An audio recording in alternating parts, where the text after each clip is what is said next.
मैंने इतना बड़ा अपराध किया कि आप मुझे दिख ही नहीं रहे हो। मीराबाई ने सहा है हमें और आपको प्रेम देने के लिए। इतना विरह तो किसी गोपी को भी नहीं मिला, इतना विरह तो किसी ब्रजवासी को नहीं मिला जितना विरह माधवी को मिला है। वो प्रतीक्षा के ही शब्द हैं जो मीराबाई लिखती हैं, जो शब्द हमारे हृदय को विदीर्ण करके भीतर प्रवेश कर जाते हैं। वो शब्द किसी 2, 4, 10 वर्ष की प्रेमिका के नहीं है, एक युग की प्रतीक्षा करने वाली प्रेमिका के शब्द हैं। मीरा सोच में है और कहती है मेरे बींद कौन होंगे, फिर मेरा ब्याह किससे होगा। और बीच बीच में मानो जैसे नेत्रबंद हो जाते हैं और उसको कुछ ब्रजमंडल जैसा दिखने लगता है। उसको कभी कभी वर्षा दिखती है, कभी कभी गिरिराज जी धारण करके ठाकुर जी खड़े हैं और एक गोपी चरण से लिपट करके रो रही है। ऐसा दृश्य उसके चित्त में आने लगा। एक वैष्णव बालक यदि आपके घर में जन्मेगा, कोई बालक आपका भविष्य में चल करके वैष्णव होगा, उसके पीछे कारण क्या हो। ऐसे इस धराधाम को पवित्र करने के लिए हमारे ठाकुर जी की परम भक्ता भक्तिमती श्री मीराबाई का प्रादुर्भाव हुआ। माधवी गोपी, जिस गोपी ने अपना मुख छुपाया ठाकुर जी से अपने मां के कहने पर, बहुत ध्यान से सुनिएगा, जिस गोपी ने अपना मुख छुपाया मां के कहने पर ठाकुर जी से, जब उसने ठाकुर जी को देखा तो उसके मन में आया कि अरे मां, विश्व की मां तो बालकों का कल्याण करने वाला पथ दिखाती है, पर आपने मुझे कैसा मार्ग बताया। जिस संसार से मुख छुपाना चाहिए था उसको तो दिखाने की आज्ञा दी, और जिनको दिखाना चाहिए था उनसे छुपाने की कह दी। अब तो दिन प्रति बस कृष्ण मन, कृष्ण तन, कृष्ण ही हमारो धन, बस कृष्ण देखें कैसे भी। कल थोड़ी कथा में कह चुका था पहले, समय आया इंद्र पूजा बंद करके सब ब्रजवासी गोवर्धन पूजा करने के लिए गए और 84 कोस के जितने ब्रजवासी हैं सब इकट्ठे भये। और वहीं इंद्र ने जब कोप करके वर्षा की, 7 बरस के ठाकुर जी ने 7 कोस लंबे चौड़े गिरिराज पर्वत को अपनी बाम हस्त की कन्नी उंगली पर धारण किया। और जैसे ही ठाकुर जी ने गिरिराज जी धारण किए, दूर दूर खड़े हुए लाखों ब्रजवासी सब गिरिराज जी के समीप आ गए, सब भीतर आके खड़े हो गए। सब में आपस में चर्चा चल रही है। अब गिरिराज जी 7 कोस लंबे हैं और दूर दूर आ रहे हैं, तो ठाकुर जी दिखे ही नहीं रहे हैं। सब बस ये कह रहे हैं नंद के लाला ने गिरिराज जी उठा लिए, नंद के लाला ने पर्वत उठा लियो, नंद के लाला ने पहाड़ उठा लियो। यही चर्चा जब माधवी के कान में पड़ी तो माधवी बोली शायद अब तो सबके बीच में ठाकुर जी अब तो दिख ही जाएंगे, क्योंकि जब जब श्याम सुंदर को देखने माधवी जाती नेत्रों में जल आ जाता, धुंधलापन आ जाता, ठाकुर जी दिखते नहीं, क्योंकि शाप दे दिया ठाकुर जी। और ये शाप नहीं है, ये शाप नहीं है, ये विरह है। बंधुओं, हम एक बात निवेदन करें, मीराबाई का चरित्र या तो हम स्पर्श करते नहीं हो, करवा रहे हो तो फिरने का अच्छे से ही सुनिए। इस स्थिति में ना आना पड़े इसकी प्रार्थना कीजिएगा, क्योंकि अब कलिकाल ऐसा बचा नहीं है कि आप इसको सहन कर पाए।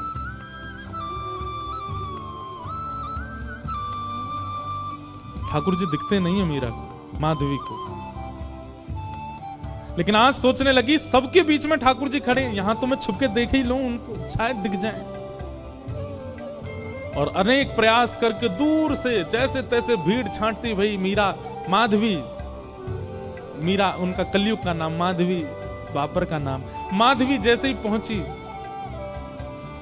त्रिभंग ललित श्याम सुंदर अपने बाम हस्त की कन्नी उंगली के नख पर गिरिराज जी धारण करके खड़े हैं, अपने दाहिने हस्त से मुरली अधर पर रख करके और कोमल उंगलियों से सुंदर बीच बीच में ध्वनि बजा रहे हैं।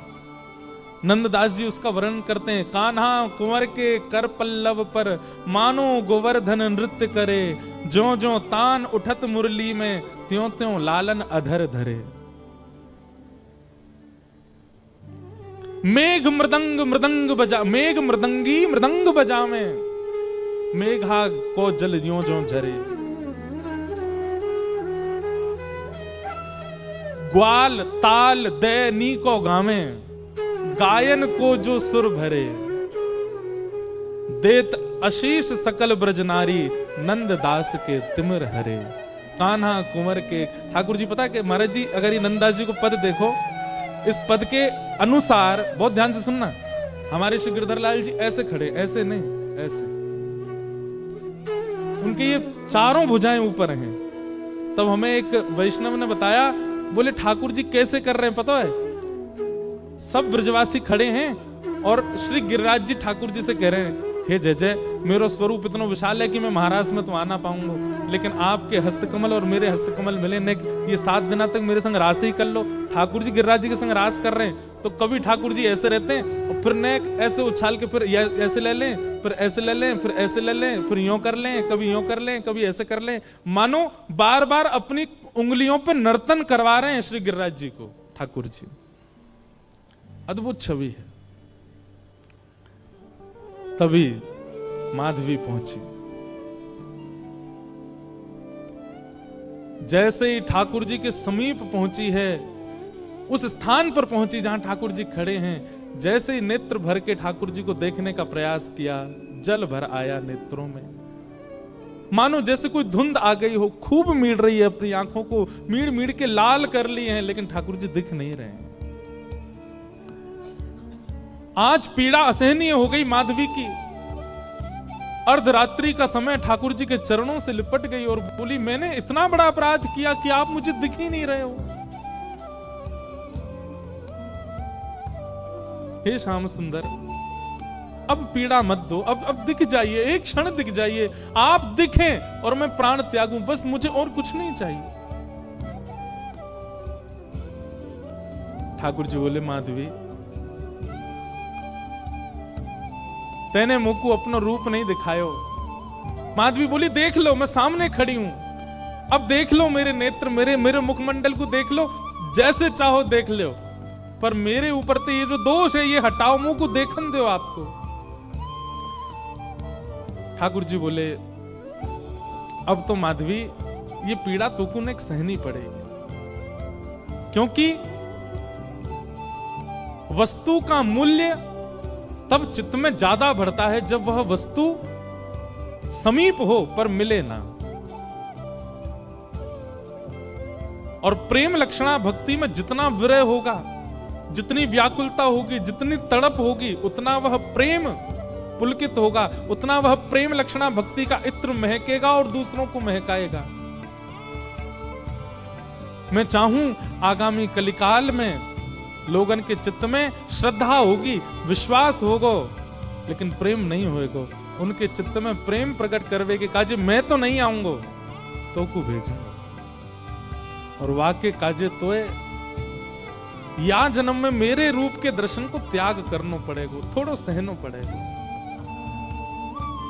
मीराबाई ने सहा है हमें और आपको प्रेम देने के लिए। मैं और आप आज जिस प्रेम के मार्ग पर चल रहे हैं, जिस प्रेम की एक बिंदु हमारे ऊपर गिरती है, वह बिंदु के अधिकारी हम मीराबाई की वजह से बने, क्योंकि उन्होंने द्वापर में दर्शन का त्याग किया है। त्याग नहीं, विरह सहा है, वो तड़पी हैं ताकि हमें प्रेम दे सके।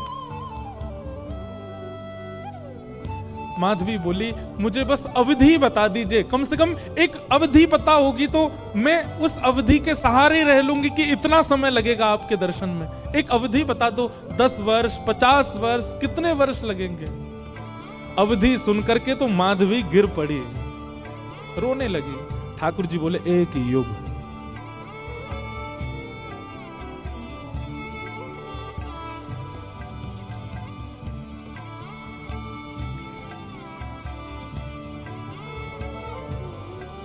हम क्या विरह सहते हैं जीवन में, किस लिए रोते हैं ठाकुर जी के आगे? क्या विरह दिया कहां उन्होंने हमें, जो माधवी को दिया? एक युग का विरह।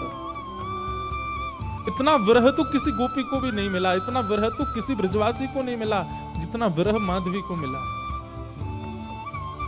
एक युग का विरह।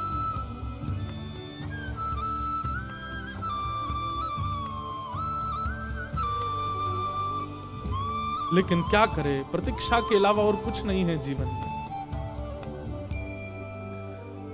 चरणों में रोती हुई माधवी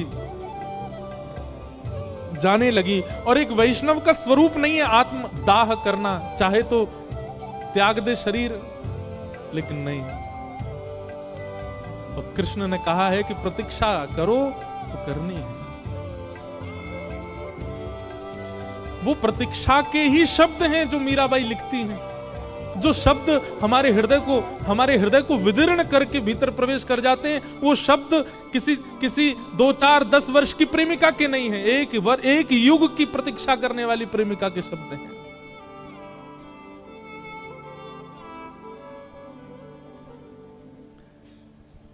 प्रतीक्षा कर रही है और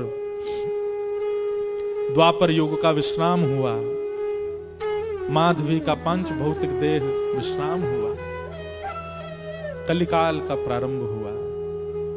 और इसी कलिकाल में जैसे गंगा प्रकट होने से पूर्व कहती है कि मुझे धारण करने लायक है कोई पृथ्वी में, तब हिमालय ने अपनी गोद पसारी। ऐसी प्रेम लक्षणा, ऐसी प्रेम की पराकाष्ठा स्वरूपा वो माधवी, उनको धारण करने वाला कोई वंश है? तब मेड़ता का राव दूधा जी का परिवार सौभाग्यवंत हुआ और शरद पूर्णिमा के दिन भक्तिमती मीराबाई का प्रादुर्भाव हुआ। वही माधवी कलयुग में राधे राधे लिखकर सब्सक्राइब जरूर करें। जय श्री कृष्ण कमेंट में जरूर लिखें। मीराबाई का से जुड़े रहने के लिए चैनल सब्सक्राइब करें।